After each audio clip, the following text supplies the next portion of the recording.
Hey, everyone. Welcome back to another great episode of Breaking Barriers Now. I am so excited today to have my guest, Troy Delaney, on here. This was a connection of the unknown, and it was just really funny how we met. I actually knew your wife from where my daughter goes to school. And just out of the blue, one day she said, "You have to meet my husband." And I had no idea why. Until I kind of started, digging in and doing the research. And I was like, oh, now I know why she wanted me to meet you. So you guys, if you're, listening from wherever, Troy is here in Jacksonville, Florida as well. And, I'm really just looking forward to where this conversation goes, looking forward to listening to your story, what brought you to where you are now, and, just whatever you want to share today. So thank you, first of all, for taking the time to come on here. I appreciate it. Yeah, absolutely. Thank you for having me. I'm Yeah, no excited. problem. Yeah, me too. Me too. We've been waiting for this for a while, huh? I think we were Yes. talking about it, last month sometime, a couple of months Yeah. ago. Yeah. So this has been a long time coming. So I am grateful for, I always tell people, like, time is our biggest asset. So when people take the time out to come on here, I am truly grateful for that. And you've got some great things going on. I was doing some digging and I can't wait to uncover, because I saw I try to not to say before and after photos, because it's never after, right? It's always during the journey. It's Right. never necessarily after the journey's over. It never ends. But I did see your photos and looked at your website, and you guys, I will have all that information up for you later on. But again, welcome to the show. I'd love to start off with just, telling us a little bit about yourself, where you grew up, how you grew up, and, kind of what led you to where you are now. Sure. So I grew up in Port Charlotte, Florida, which is the Gulf Coast. And I went to high school pretty much from 5 years old until I graduated high school, and then moved to Orlando for school. And that's where I met my wife at UCF. And we lived there through our undergraduate and graduate degree. I started working for Lockheed Martin, the defense contractor. Okay. And while I was there, I got into an operations leadership program and went through that, which is basically, it was a 2-year program. It was basically 4 6-month rotations. 2 I did in Orlando, and then after that first year, I had the opportunity to move to a different location. And I had always dreamed of living in California. And that was actually one of the more competitive locations to move to. But I was fortunate enough to get a job there and move there for 2 more rotations. And my wife and I lived out there for about a year and a half, which was basically a year and a half vacation, just because there's so much to do out there. We loved it What out part there. were you in? What part of California? We lived in San Jose, so Northern California. Okay. I haven't been there yet, but I'm going one day. Oh my gosh, it's amazing. I mean, we had 3 hours, within 3-hour drive, we were in Tahoe or Yosemite, an hour to the beach. Nice. It was just so much to do there. So we just lived it up for a year and a half while I worked out there. And then when we decided to kind of settle down, we moved back to Florida and ended up in Jacksonville, just because we didn't really want to get too landlocked in Florida. So we wanted something that we can, drive to the mountains if we wanted to. So just settled down in Jacksonville. And I worked for Lockheed Martin for 9 more years, from living in Jacksonville, actually driving up to St. Mary's, Georgia, for 9 years. And then about 7 years ago, I started working at Mayo Clinic as a management consultant. So I've been working with them ever since. And the whole time, always growing up, I've always kind of been interested in health and fitness. And I was never really an athlete in high school. I mean, I tried out for every sport. I didn't make the soccer team, which I really wanted to make. I did my athletic career in high school was kind of interesting. So I basically tried out for every sport. I did 1 conditioning for football, did 1 conditioning for wrestling. I tried out for the soccer team, didn't make it. Did 1 track meet. I think I was on the cross country team for a few months, and then did one swim meet.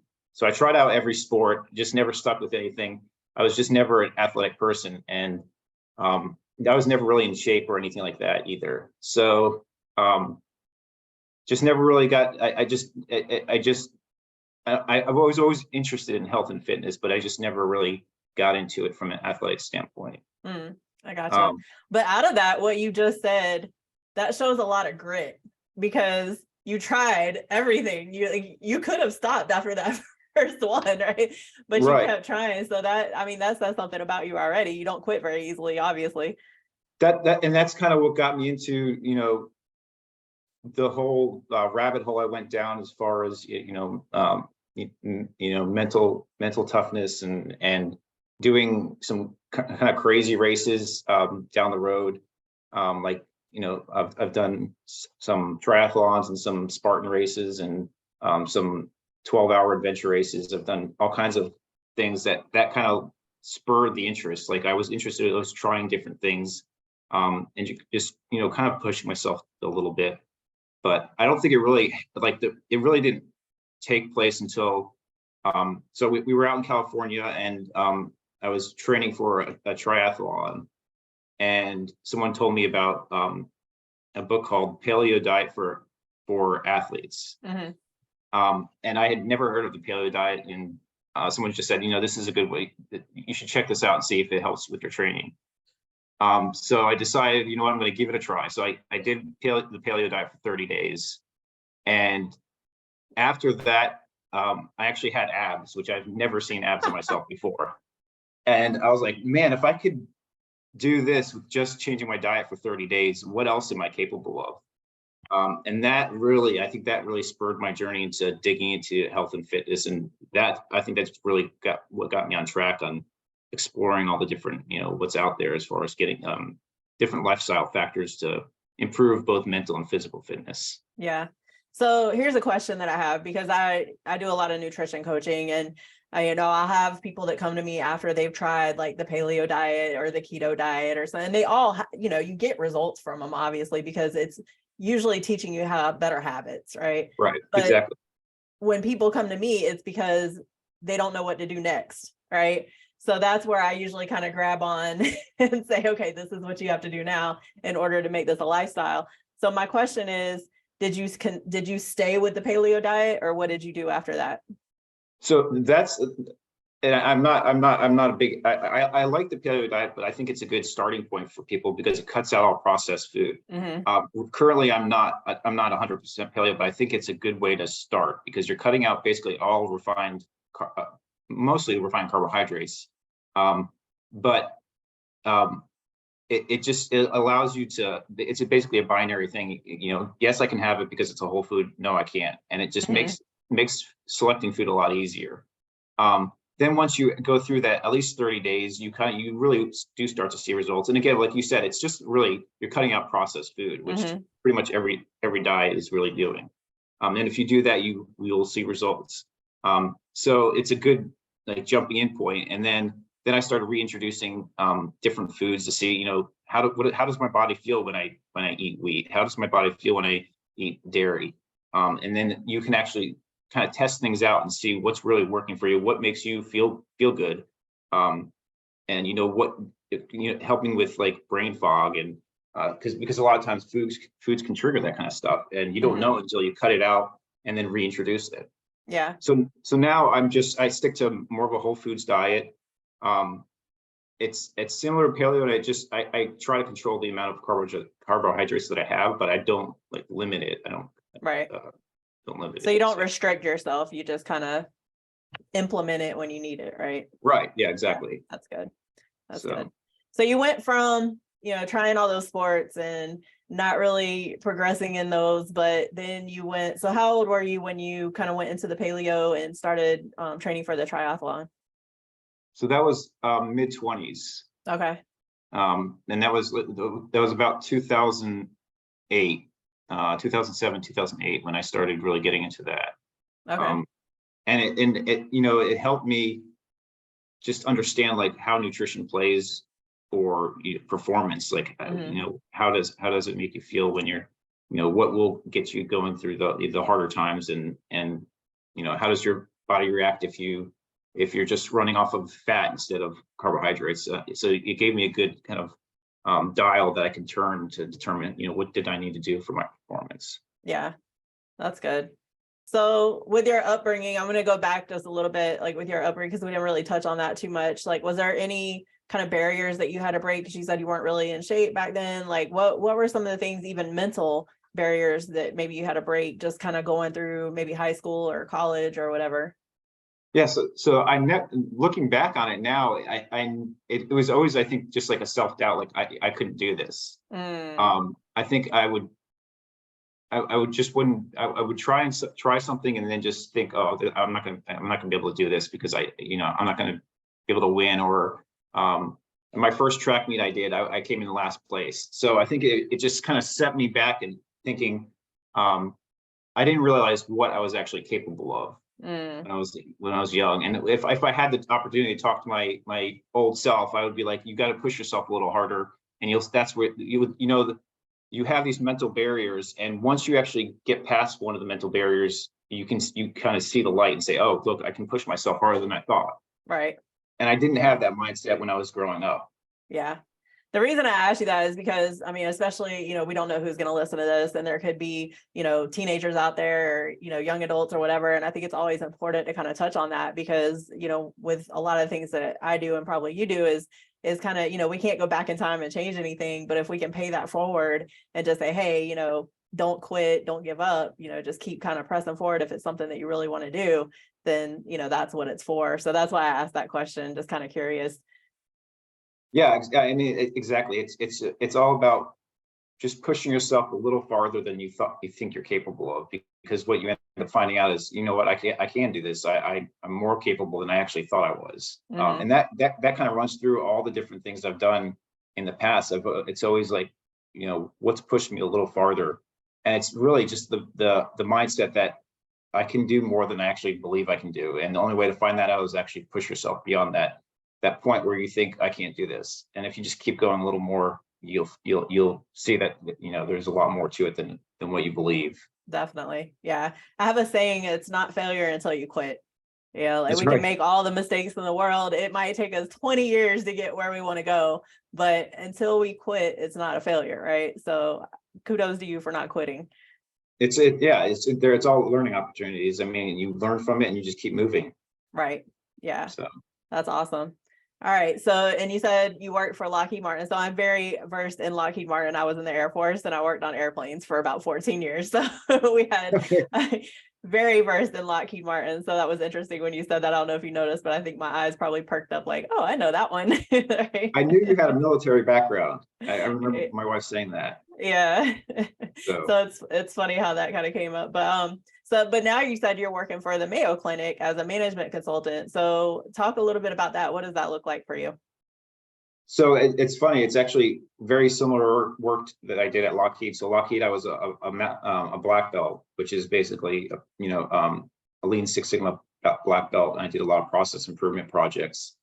And while I was working at Lockheed in Georgia, someone showed me a resume or a job rec for Mayo Clinic and said, "Hey, this looks like something you already do. Would you be interested in applying for this job?"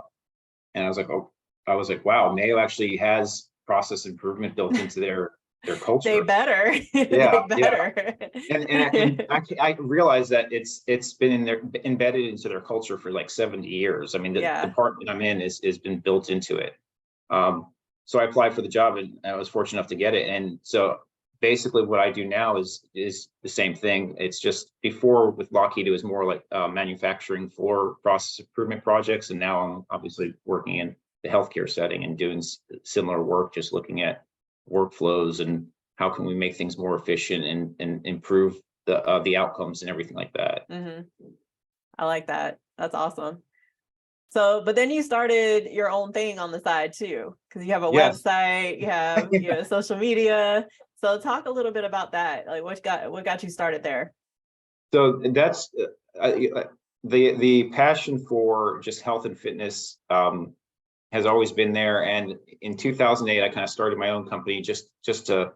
I've always been kind of like an entrepreneur at heart. I just never just jumped all in. I've always enjoyed the work I was doing with Lockheed and Mayo Clinic. So I didn't ever want to give that up, but I wanted just something that I could kind of explore my interest in health and fitness. So I started a blog, troydelaney.com, and I started, I did CrossFit, and that kind of got me into, again, that's, really seeing what am I capable of. I mean, that they push you to understand that you can lift heavier weights than you thought you could, and you can really push yourself. So I ended up coaching for about a year with CrossFit. Okay. And that kind of just got me going into like the whole fitness aspect. And so I would blog about, so the blog is called, My Wife Thinks I'm Crazy, But It Works. I saw that. And my wife came up I with definitely that. got a good laugh out of that. Yeah, my wife came up with that. And it's because I'm constantly doing like self experiments and just kind of fringe things that, just testing things out. I love doing self experiments, and that's kind of what the blog is about different experiments that I do, and just testing new products and different diets, and everything that's out there. I just love trying new things and experimenting, and again, it goes back to the willingness to just dabble in different things and see what works for me, and then share my experience so others are more open to trying different things and seeing what works for them. But it's all around like health and fitness related topics. Okay.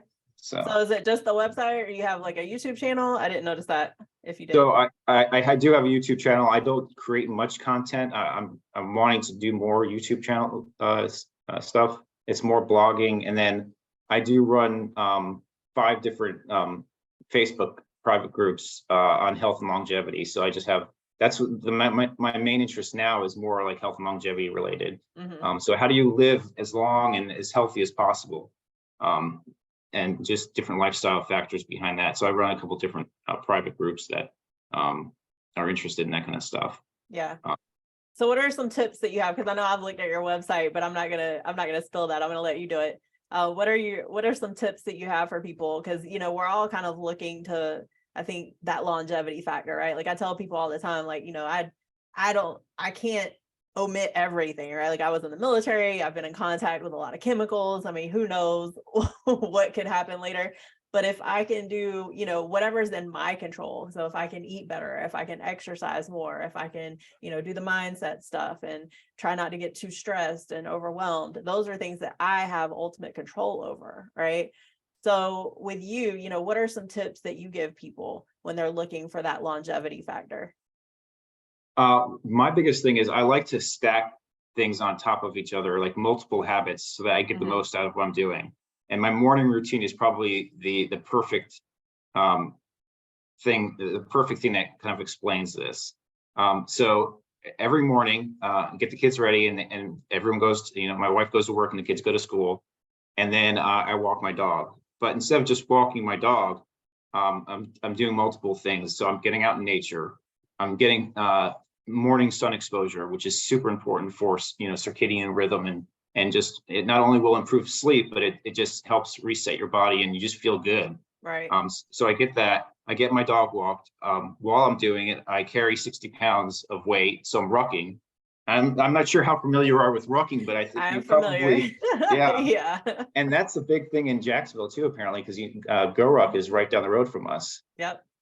So I just started doing that stuff probably a year ago, and just slowly increasing the weight. So my walk is not just a walk. It's like I'm actually getting a decent workout in too. And then after that, I do that for it's about a 40-minute walk. So I get that in, and then I do a cold plunge after that, and I get in a self-built chest freezer cold plunge that's set at 34 degrees. I do that for 3 minutes, and that's big for mindset. I do focused breathing. I think breathing is so underrated. Most people don't realize how important proper breathing is. Yes. Activating your rest and digest nervous system, with the parasympathetic nervous system, through nasal breathing versus mouth breathing. So I do the cold plunge just for breath work. I feel amazing after, and there's so many benefits to cold exposure in general. We can go down that for a little bit too if we want. But I do that for 3 minutes and get that, and that's one of the mental barriers I have too, because I don't look forward to getting in. It's cold. It's 34 Yes. degrees. So every morning I have that mental barrier. That's why your wife thinks you're crazy. Yes. Now she has done the ice bath once, so yeah, she's tried it. Once she only did it once. She did it once, and that was enough for her. But I feel like everyone has got to try an ice bath or at least a cold shower. Yes. Just to see, how you do. Like, there's even benefits to like, helping with depression, just because it increases the hormones that are regulating, mood. I just know after I get out of that ice bath, I don't know if it's my body just saying I survived or what, but I just feel great the rest of the day. I'm energized. I'm ready to start the day. And it just changed the way I look on life. It's just getting in the ice bath for 3 minutes, knowing that I got that. It's almost like eating the toad, that the one thing you don't want to do, but you do it anyway. And then you feel great the rest of the day because you got it done. Right.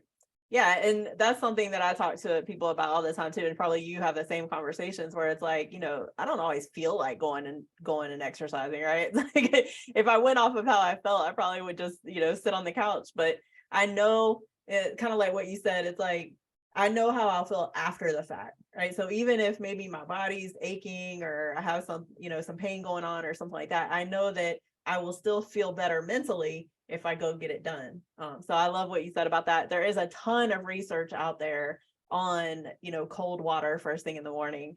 I was listening to a podcast a few years ago with Ed Milet. I don't know if you listen to him, but he actually had someone on and they were talking about that. And that was something that I didn't do. And I said, well, I'm going to try that. Right. And so it's funny because, I've taken cold showers, not planning on it. Especially being in the military, you didn't always have access to the hot water. Right. So I've done that, not planning on it. And at first it's like, this sucks. But eventually your body just kind of gets used to it. Right. So is that how the ice baths work too for you? Yeah, absolutely. The big thing is the breath. It goes back to the breath because that's like the remote control. When you get in, obviously the first initial thing you're going to do is go, and then what you have to just focus on is just breathing, controlled breathing, because that gets you in the mindset of it just gets the entire body in the rest and digest versus just the excited state. So just doing that breathing, and then once you get in, you actually feel your body just settling down, realizing the worst part is really getting in. Once you're in, it's just you just sit there and breathe, and that's it. Yeah. And it's just, and then you were asking like what are some of the things that I would recommend. I mean, breath work, just doing even 2 minutes of breath work, and you can do it any time of the day. You could literally do it when you're driving. Just something where you're focused on your breathing, realizing, trying to do nasal breathing, just so you can activate the rest state. And you'll just notice like any anxiety or stress, it kind of melts away. So that's a huge thing. And that's, like I said, that's incorporated into my morning routine, the morning sun. I mean, so many people don't realize how important it is just to get even 10 minutes of morning sun exposure in the morning, just to let that light into your eyes. I mean, those, and then pushing yourself out of your comfort zone is a big thing too, I think. I don't know, did you read the book Antifragile? Have you ever heard of it? I haven't read it, but I have heard of it. Yeah, it's on my list. Okay, so, and I would recommend there's an app called Blinkist. I don't know if it basically summarizes the books in 15 to 20 minute blinks. Okay. That's a great way to just get the summary of it. If you don't have time to read books, I go through so many books just listening to the blinks. I like it. I'll have to remember that. I'll put that make sure I put that in the bio too. Yes, yeah. So that book I read a couple of years ago, and that completely changed. It was a complete paradigm shift for me, because it basically, the whole takeaway is, we have a definition for fragile, which is easy to break. And you would think the opposite of that, we don't have a definition for the opposite of fragile. We have kind of, the opposite would be something that, won't break under pressure. But it's rigid. But the true opposite of fragile is something that actually benefits from volatility and stress. Mm-hmm. And so the author came up with a concept called antifragile, basically things that thrive in stress or volatile situations. And that just resonates so well with me, like knowing that things that if you embrace, chaos, and you embrace the change and you embrace stress, you can actually use it to your advantage. Yes. Which I never thought about before. And that's the same thing with like exercise. It's stress on your body and it makes you stronger. Mm-hmm. Same thing with cold exposure and in sauna use. Those are all stresses on the body that, during the time it's stressful, but your body actually gets stronger after. Right. And that that whole concept really resonated with me. Yeah. Yeah. I love what you were talking about with just to kind of go back with the breath work. Like I deal with anxiety. Mm-hmm. I was diagnosed with anxiety disorder and things like that. And so I must use those tools, right? So when I do, the good thing about knowing now and going through all that journey is now I'm aware of it. So now instead of when it used to creep up and I had no idea, right? So I just kept pressing. But now when it starts creeping up, I can catch it beforehand. And the breathing is so important. And like you said, when we get in the shower or something, if it's a cold shower, I mean, I think back in the day, and I guess it was just kind of a natural response, because when I would get in the cold showers, that's exactly what I would do, right? It's like, whoo, right? Like, right. And you're breathing through it. And that's like when I was doing personal training, that was the same thing with the clients that I was working with, like teaching them how to breathe. And it's really interesting how many people don't really know how to breathe, Right. So what are some things that you usually, as I know you said, start with a couple of minutes, I usually say that too. So what are some things that you usually tell people who are trying to get started in that and just don't really know how to breathe? It's super simple. You just set 2 minutes a day. And the important thing is to do it consistently. Mm-hmm. I think you obviously know that as a coach, but you just sit there for 2 minutes and breathe through your nose for, there's different methods, but the simplest thing is you could do box breathing, where you're basically breathing in for a certain amount of seconds, you hold for the same amount, you release for the same amount, and then you hold for the same amount. So it's, Mm-hmm. A square. So you're doing 5 seconds in, hold for 5 seconds, 5 seconds out, 5 second hold. And you just do that for 2 minutes. Mm-hmm. And you just do that every day for 2 minutes. And then maybe after a week, you increase it to 5 minutes, and get that 5 minutes in. And you can do that, as soon as you wake up. You could do it before you go to bed to just calm yourself. The most important thing is basically, if you want to calm yourself, you're extending the exhale. So you would do like a 3-second inhale and then a 6-second exhale. So that's the exhale is actually very stimulating to the parasympathetic nervous system.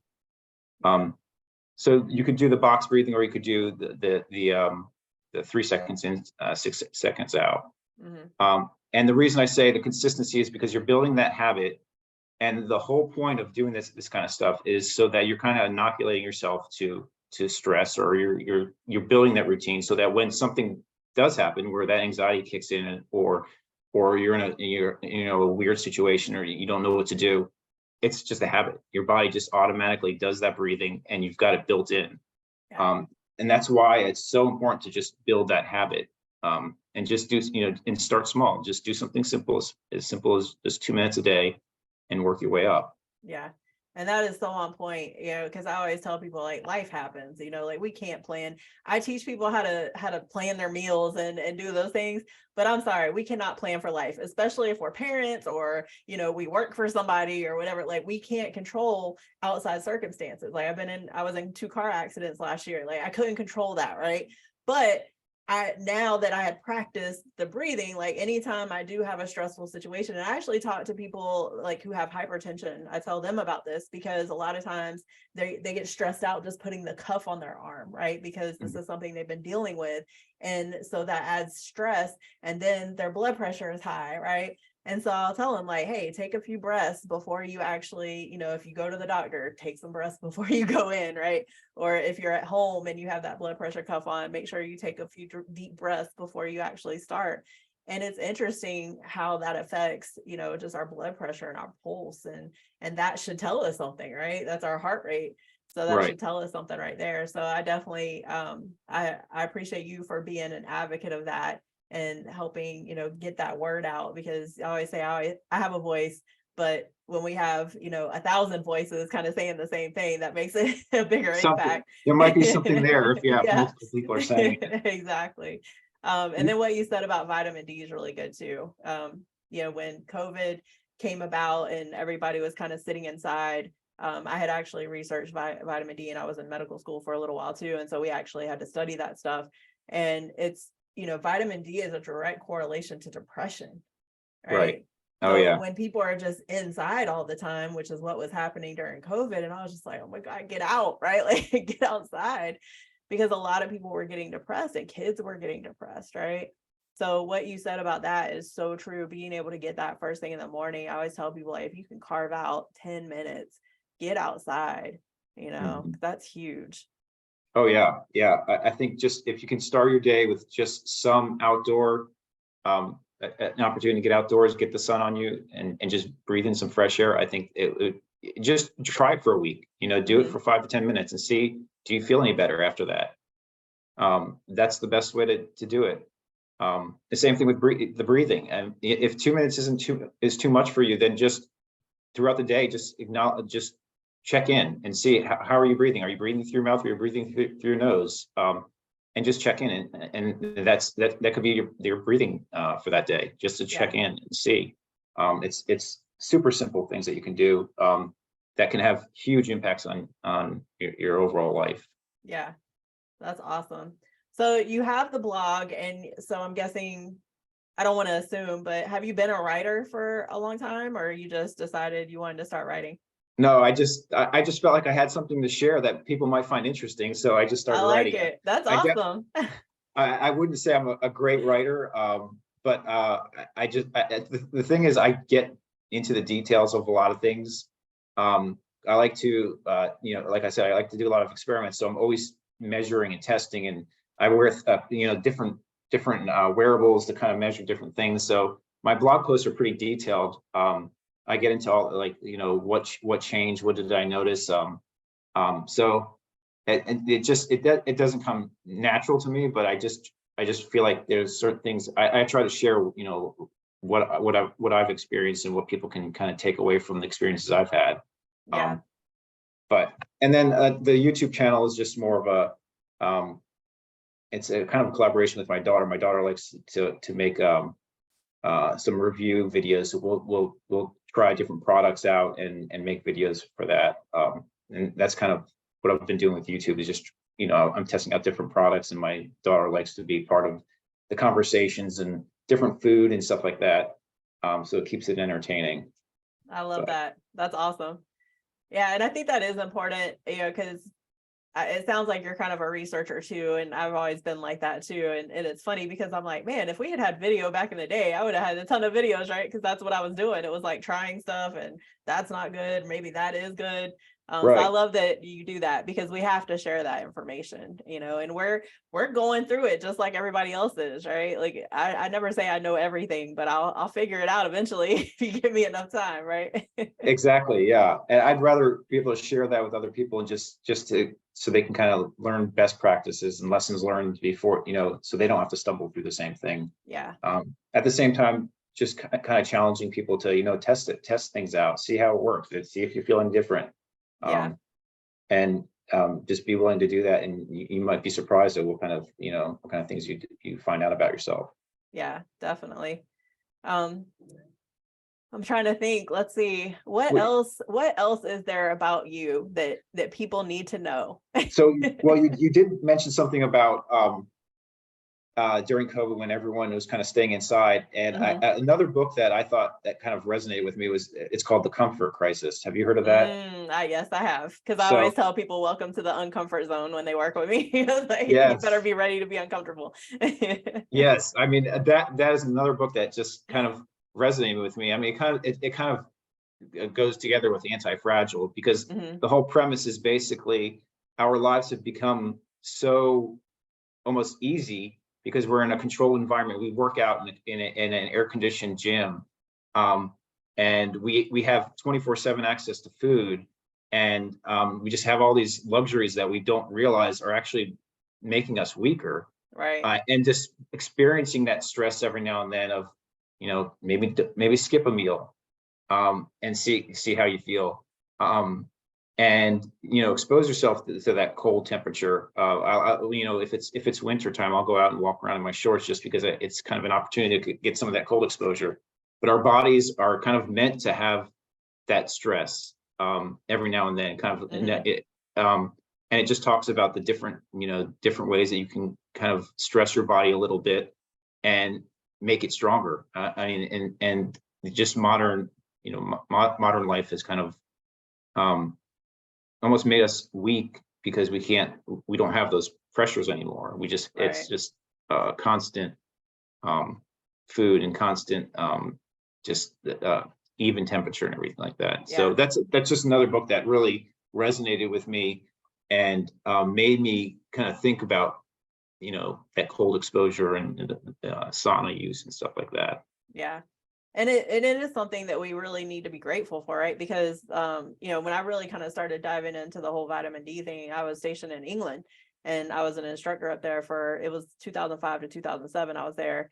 And there was a point in the wintertime where I would go to work and it would be dark, and I would get off work and it would be dark.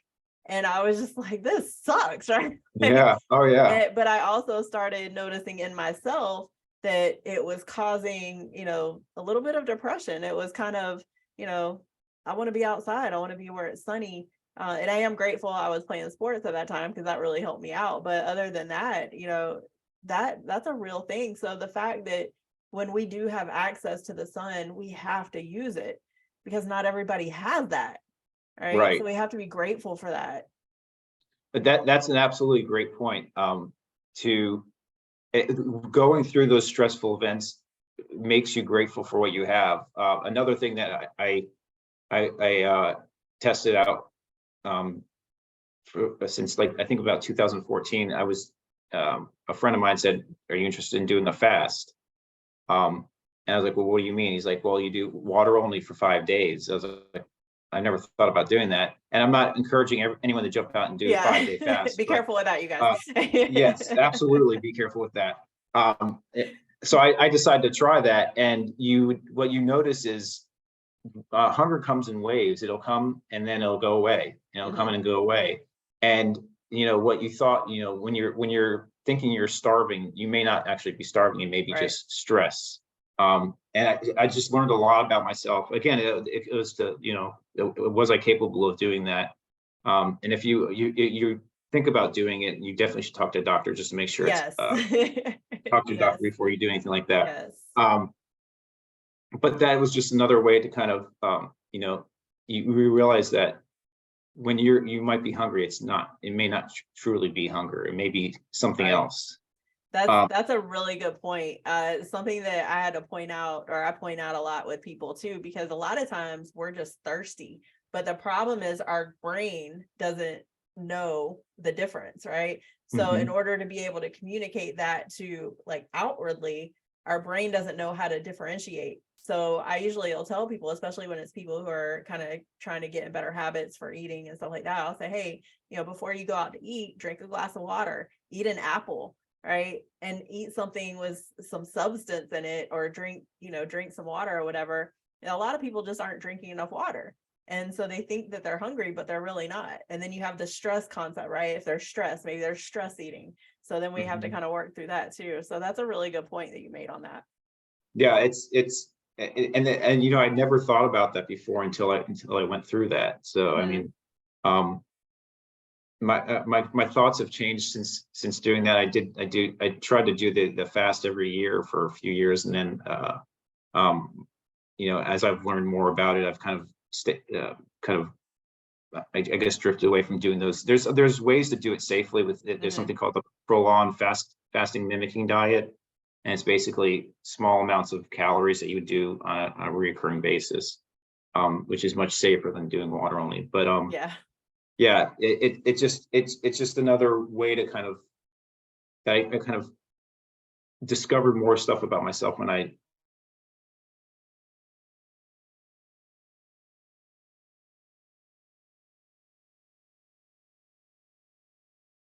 Oh, it looks like we're freezing. Trying to see. So we were basically just talking about what he did. There we go. We got him back. Oh. I was just going to go ahead and fill in because basically, we were just kind of talking about some of the things that you've done and as far as fasting. And I wanted to, before we kind of transition and have to end, unfortunately, I want to kind of get your thoughts on, because I write about intermittent fasting. So what are your thoughts on intermittent fasting? So that has, I started doing intermittent fasting. That's where you're basically, I think when you refer to intermittent fasting, it's time restricted eating, where you're eating with calories within a certain amount of a window. And I had, a lot of the research was saying, you should eat all your meals in 8 hours or 6 hours, and then OMAD, where you're just eating one meal a day. But recently I've kind of switched more towards 12-hour fast, and that's kind of the max. I find that getting enough protein, because when we're talking about longevity, part of longevity is having enough muscle mass to maintain while you're going, as you age, right? Because you start losing muscle after a certain age.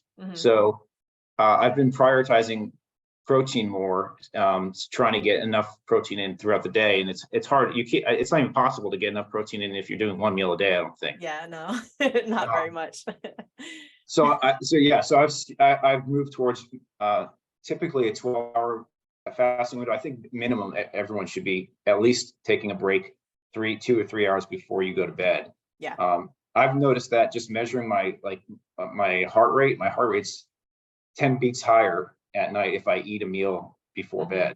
And there's a lot of other health benefits to just avoiding food a couple hours before. Yeah. And then basically waking up and then maybe an hour fast before you break your fast. So 12 hours.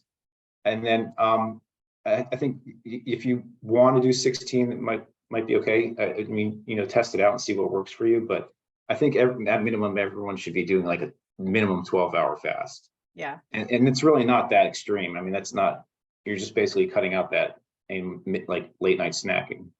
Basically. Yeah. And that's what I love about it. I actually started doing it when I got into bodybuilding, because it helped me kind of restrict my calories a little bit when I had to get, a little bit leaner at the end.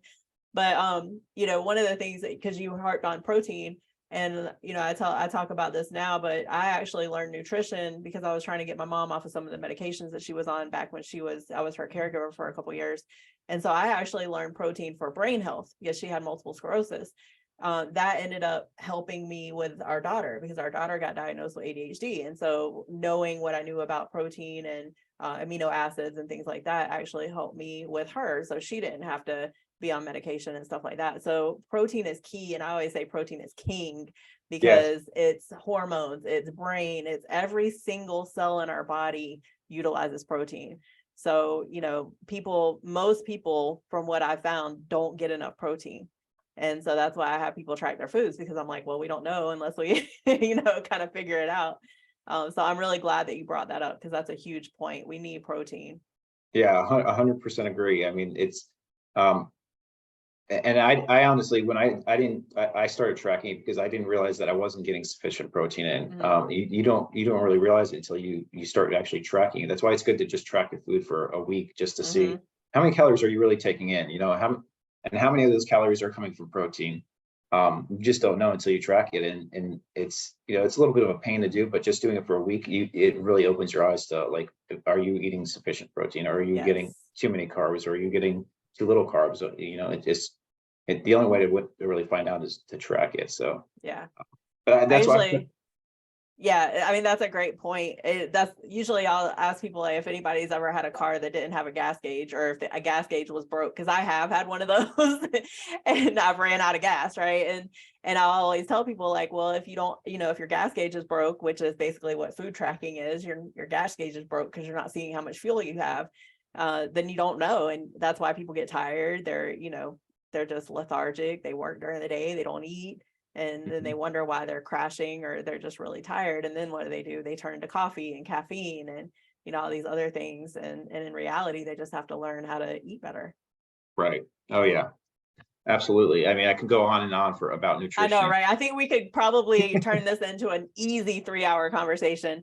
But unfortunately, for for the time being, I think we'll have more conversation in the future, but for the time being, I guess we'll keep it, under wrap. But what is something else that you might want to tell anybody out there listening? Maybe they're getting started on their health journey, or they hit a roadblock, because that's what a lot of people end up doing too. They get to a point, especially if they do something like paleo or keto or something like that, and then they get to a point where they just hit a roadblock. What is something that you usually tell people at that point? I just take a step back and start simple and make it it's so easy that you can't not do it. The same thing, going back to that breath, breathing. Just, if 2 minutes is too much, then just acknowledge your breathing throughout the day. That's it. Mm-hmm. So just make the, I'm sure you've heard of James Clear and his Mm-hmm.